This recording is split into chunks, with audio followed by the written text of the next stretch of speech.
کسی نے کہا کون کہتا ہے مومن مر گیا، قید سے چھوٹا وہ اپنے گھر گیا۔ کون کہتا ہے مومن مر گیا، قید سے چھوٹا وہ اپنے گھر گیا۔ سیدی سرکار اعلیٰ حضرت فرماتے ہیں وہی رب ہے جس نے تجھ کو ہمتن کرم بنایا، ہمیں بھیک مانگنے کو تیرا آستاں بتایا، تجھے حمد ہے خدایا، تجھے حمد ہے خدایا۔ شروع جلسے سے لے کر کے اب تک بہترین خطاب، بہترین نعت، بہترین حمد، بہترین تقریر قرآن و حدیث کی روشنی میں آپ نے بیانات سماعت کیے۔ میرے بولنے کی قطعاً حاجت نہیں، لیکن ایک بات میں آپ کو بتا دیتا ہوں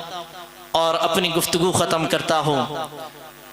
ایک شعر سرکار اعلیٰ حضرت فرماتے ہیں وہی رب ہے جس نے تجھ کو ہمتن کرم بنایا، ہمیں بھیک مانگنے کو تیرا آستہ بتایا، تجھے حمد ہے خدایا، تجھے حمد ہے خدایا۔ کسی دوسرے شاعر نے کہا مشکل کے راستے بھی آسان ہو گئے، دشمن یہ دیکھ کے حیران ہو گئے، رکھا میرے نبی نے دنیا میں جب قدم، پتھر بھی کلمہ پڑھ کے مسلمان ہو گئے۔ شاعری بہت ہے، اقبال کی بھی شاعری ہے، مرزا غالب کی بھی شاعری ہے، دیگر شعراء حضرات کی بڑی خوبصورت شاعری ہے۔ ہر شاعر نے اپنے اپنے اعتبار سے، اپنے اپنے زاویے سے نبی کی تعریف میں قلم اٹھایا ہے اور شاعری لکھی ہے۔ کسی نے کہا کہ محمد سے وفا تو نے تو ہم تیرے ہیں، یہ جہاں چیز ہے کیا لوح و قلم تیرے ہیں۔ کسی دوسرے شاعر نے اپنے اعتبار سے لکھا، لیکن اگر آپ مجھ سے یہ پوچھیں کہ آپ کچھ ایک ایسا شعر سنا دیجئے، ایک ایسا شعر آپ بتا دیجئے جس میں اقبال کی شاعری سمٹ کر کے آ جائے، آپ کچھ ایسی شاعری سنا دیجئے جس میں دنیا کے شاعروں کی شاعری سمٹ کر کے آ جائے، آپ ایک ایسا شعر سنا دیجئے جس میں سیدی سرکار اعلیٰ حضرت فاضل بریلوی کا کلام، چمک تجھ سے پاتے ہیں سب پانے والے، چمک تجھ سے پاتے ہیں سب پانے والے، میرا دل بھی چمکا دے چمکانے والے۔ اگر آپ مجھ سے کہیں ایک ایسا شعر سنائیے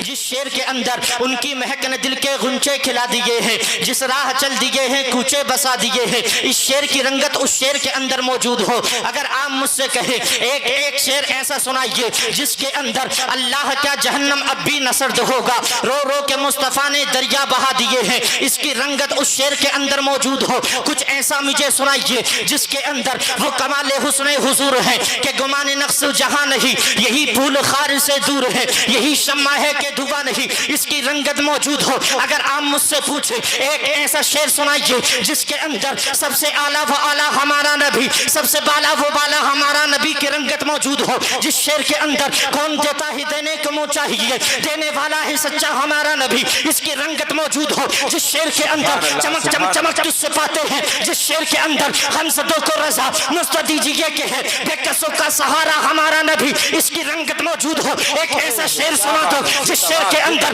کعبے کے بدر الدجا تم پہ کروڑوں درود، طیبہ کے شمس الدہا تم پہ کروڑوں درود، اس کی رنگت موجود ہو۔ ایک ایسا شعر سنا دو جس شعر کے اندر سلام رضا کی رنگت موجود ہو، جس شعر کے اندر قصیدہ نور کی رنگت موجود ہو، جس شعر کے اندر فتوحہ کی رنگت موجود ہو، جس شعر کے اندر علم نشرہ کا اشارہ ہو، جس شعر کے اندر علم نشرہ کا اشارہ ہو، جس شعر کے اندر وما ينطق عن الهوى کی رنگت موجود ہو، جس شعر کے اندر ید اللہ فوق ایدیہم کی رنگت موجود ہو، جس شعر کے اندر حدائق بخشش کی رنگت پائی جاتی ہو، تو منظری کہے گا حدائق بخشش اٹھا لے اور بے ساختہ پڑھ دے اللہ کی سرکار ختم شان ہے یہ انسان ہے، انسان وہ انسان ہے یہ، قرآن تو ایمان بتاتا ہے رے، ایمان یہ کہتا ہے میری جان ہے۔ کیا بات ہے بھئی، نعرہ تکبیر، نعرہ رسالت، مسلک اعلیٰ حضرت، علماء اہل سنت، نعرہ تکبیر، نعرہ رسالت، زندہ باد زندہ باد۔ اللہ کی سرتابہ قدم شان ہے یہ، انسان ہی انسان وہ انسان ہے یہ۔ سرکار غوث اعظم فرماتے ہیں بڑے قاف سے چھوٹے قاف کی، بڑے قاف سے لے کر کے چھوٹے قاف کی زندگی گزارا کرو،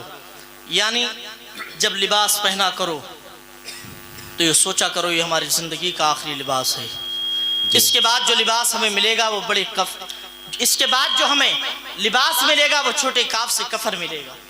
اب دوسرا لباس نہیں ہوگا، اس لیے لباس پہن کر کے چھوٹے کاف پہ دھیان رکھا کرو۔ یعنی کفن پر، اور جس جگہ بیٹھ جاؤ اس جگہ کو اپنی آخری نشست گاہ سمجھا کرو، اس کے بعد کوئی دوسری جگہ ہمارا ٹھکانہ نہیں بنے گی بلکہ قبر کی تاریکیاں بنیں گی۔ اس لیے بڑے کاف سے چھوٹے کاف اور چھوٹے کاف سے بڑے کاف کے درمیان جو بندہ زندگی گزارے گا، آقا غوث اعظم فرماتے ہیں اللہ اسے دنیا میں بھی بلند فرمائے گا اور آخرت میں بھی سرخرو فرمائے گا۔ اللہ پاک انہی جملوں کے ساتھ ان کے گناہوں کو معاف فرما لے، تلاوت قرآن کے صدقے سے مولا ان کی قبر پر رحمتوں کی بارشیں عطا فرمائے۔ استغفر اللہ ربی من کل ذنب واتوب الیہ وما علینا